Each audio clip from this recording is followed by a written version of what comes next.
Hi there, and welcome to my website. The following video is for educational purposes only. The listening part of this video is as follows. Aboriginal land claims.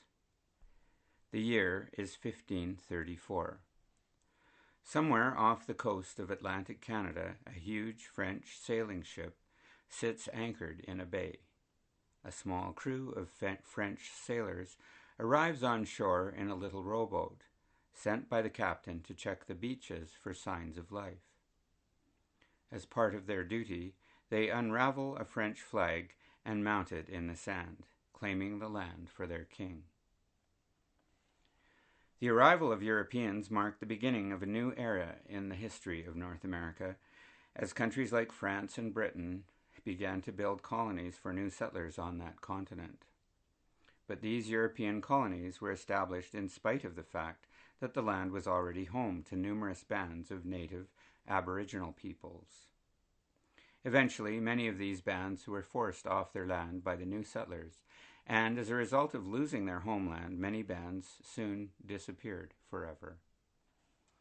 It is an accepted fact of history that Native people in the United States and Canada ruled the continent long before Europeans claimed North America as their own.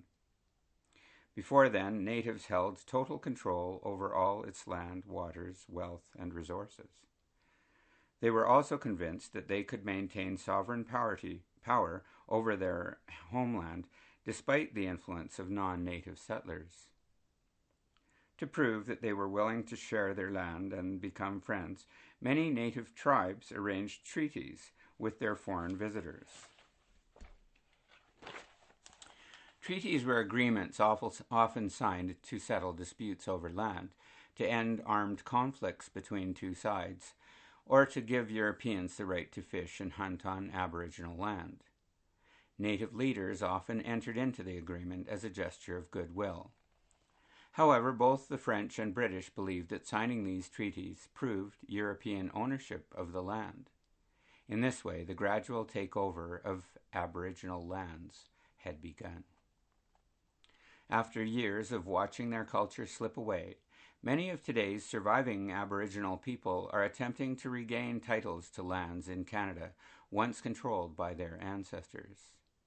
These land claims involve much more than the legal question of property rights. Many are based on the belief that Native people share a spiritual bond with the land, and that sacred places and sites must be restored to Aboriginal communities. Quite often, these claims involve huge areas of land. For instance, in the early 1970s in the James Bay region of northern Quebec, thousands of Inuit and Cree natives were shocked to discover that the provincial government was planning to build a huge hydroelectric project on native land. Eventually, the Quebec government agreed to give the natives $225 million, plus continued hunting and fishing rights. In the Mackenzie Delta region of the Northwest Territories, natives from the Inuvialuit Nation also gave up title to their land in a similar deal. In 1990, the Mohawk community of Kanesatake in Oka, Quebec, objected to town plans to build a golf course on disputed lands. The Mohawks claimed that their right to the land dated back to a document signed by the King of France in 1717.